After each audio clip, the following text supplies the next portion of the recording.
In this video, I'm going to talk about why you should track the passage of time in your Ptolus campaign. Matt Colville did another video on this. He's way more big and cool and important than I am, so go check his video out. But mine is going to be specifically referencing the Ptolus campaign and why I feel like tracking time is so important in your Ptolus campaign and why I decided to do it. First, if you visit the website ptol.us, that is my website, unofficial, go click on the DM reference and then Ptolus year calendar and weather. If you weren't familiar with this already, the entire Ptolus year is plotted out with special names for all of the months and names for days of the week. Also, there are Ptolus-specific holidays, which are listed over here. Check these out. They're in red on the calendar. It's really cool. Monty Cook Games has provided us all this information. Go read the book to learn more about that. In my last video, I talked about all the different adventures and the published modules that can be used for Ptolus that are part of Monty Cook Games' publications. And so what I want to talk about here is why I started tracking time because of one of those Chapter 33 adventures. I don't think there's any spoilers here, players, so you should be okay to listen to this. But one of the very first adventures in the Chapter 33 that's actually in the Ptolus book is you save a young woman from being attacked, and it's pretty quickly that you find out she is actually pregnant with child. This is the reason, Fawn Quartermain is the reason that I started tracking time in my Ptolus campaign, because I wanted to make sure that as my adventurers tracked down what was going on with her, the background, the history, and just following all those leads, I wanted to make sure in the back of my mind that I had a record for how far along she was in the term of her pregnancy, because I didn't want to go a year in game time and then be like, wait a minute, shouldn't she have had her baby like a month or 6 months ago? Like, is she an elephant? And to avoid that, I started very strictly tracking every passage of every day. And I found it to be quite fun. I have never done this before in any D&D campaign. I've never played in a D&D campaign that tracked time. I've never ran a D&D campaign that tracked time beyond, a week passes and you get there, right?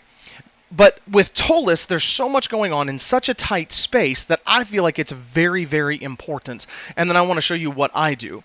I've mentioned in other websites, I do a play-by-post campaign that I've been running since 2017. We run that on the website rpol.net. So I track this here, but obviously you can do this anywhere in any DM's notes, right? I actually have every single day that we have gone through in game, and then I did just a little synopsis of what we did in that, right? As I come down here, these get really detailed, but I finally got to the point where I started tracking. I gotta scroll past those DM notes so my players don't see this and see my notes there, but you can see here, day 94 is actually the 9th day of growth. So if you pop back over here, growth, 9th day of growth, which is Kingsday. And that's what I started doing with my tracking of my time, is I started putting, how many days they'd been there, because it helps me track what's happened. If you want to scroll all the way down here, you can see that, I can't show you my notes there. We are on day 116 of game time, which is the 31st of growth, and then we're about to have a party for House Cath. And so one of my players, I spelled this wrong, don't judge me, one of my players, Vo, our main character really, is going to be inducted into the Knights of the Cord. I can cover some more about that in another video. But this is how I've been tracking, and I went ahead and pre-filled all this out, especially with a reminder about Bright Father's Day, because that's a really important holiday. And so a lot of stuff happens in the city on these holidays, and so I wanted to make sure that I could weave all of that together and use this awesome D&D word, make sure that there was verisimilitude with my world. Another really important reason in a Ptolus campaign to track time is not just because of Fawn and her pregnancy, but also because of all the stuff that is going on around your characters. So it makes it so much easier for me when I sat down and I started looking at the progression of stuff, when I looked at the number of days that have passed, and when I started thinking about how long I wanted stuff to take, it really helped me with plotting and planning for my enemy NPCs. Starting to think in the background of what's realistic that an NPC could have figured out in this amount of time. What's realistic in terms of the research they could have made, the contacts they could have done, the people they could have hired to attack the PCs, and things of that nature. It really started to help me kind of focus how the calendar really dictates how that stuff works. We all have 24 hours in a day, 365 days in the year. So do our players, but obviously their time passes differently, and so do the bad guys. that's where I really started to get some cool events and things happening in my own campaign that I didn't expect, because now I was thinking, okay, it's been 3 or 4 days. What could my NPCs have accomplished in that amount of time? Or if I had a very specific goal in mind, how long is that going to take my NPC to accomplish whatever scheme they're trying to cook up, right? And then something else, when I sat down and started plotting out the days that had passed, I mentioned in another video that the Ptolus campaign, one weird thing about the Toil campaign is that it can wind up being incredibly fast-paced for the PCs. Now, when we're just sitting at a table and playing, we don't necessarily think about how many days have passed for our players, right? We say, okay, we take a short rest, we take a long rest, whatever, right? Well, in Ptolus, it's possible to go down into the Underdark, go into the sewers, go on an adventure or whatever. You get injured, you go through 2 or 3 encounters, boom, you pop back up, you pay a couple gold pieces, you get healed up, you sleep in the inn that night, and then the next day you're right back at it. Well, that can be pretty weird, in my opinion, if you start to think about that in terms of a real person's life. If you and 3 of your friends went down into the Underdark, you had your swords and you had your armor and everything, and you got the heck beat out of you, you pop back up, you get healed, you go to sleep, and you do the same thing the next day, and you do that day after day after day after day, my mind was, that's going to take a toll on somebody's psyche. And so you might not care about that. You might not want to worry about that at all. And that's completely fine. But for me to think in terms of realism for my players, this allowed me, with the calendar, to start remembering, okay, well, this day, this day, this day, and this day, they went down, they got injured, they popped back up, they got healed. And so it's allowed me to start pushing the timeline and stretching it out a bit so that I could kind of pace the adventuring, even if that was as simple as me saying, nothing happens for a week, what do you want to do with that week? They might say, oh, I'm going to go to shop, I'm going to go buy this, I want to do X, Y, or Z, and I say, that's totally fine. But it allowed me to start moving through the calendar a little faster, making it a little more realistic. And I haven't done a video on this yet, Matt Colville has, and a lot of other people have, but downtime activities. Ptolus and the City by the Spire is probably one of the best campaign settings for your players to have side quests and have all this opportunity for downtime activities, whether that's running a business, whether that's dealing with other people, whether that's running for politics, whether that's, the possibilities are practically limitless. I've mentioned in other videos in my campaign, Vo, the main character, and then her boyfriend, whatever, they are building their own shop in the Guildsman district, and they are planning to turn that both into their home and a place of business. My rogue, which is a DMPC, leave in the comments how that's a terrible idea. I'm phasing him out. I'll do another video about that.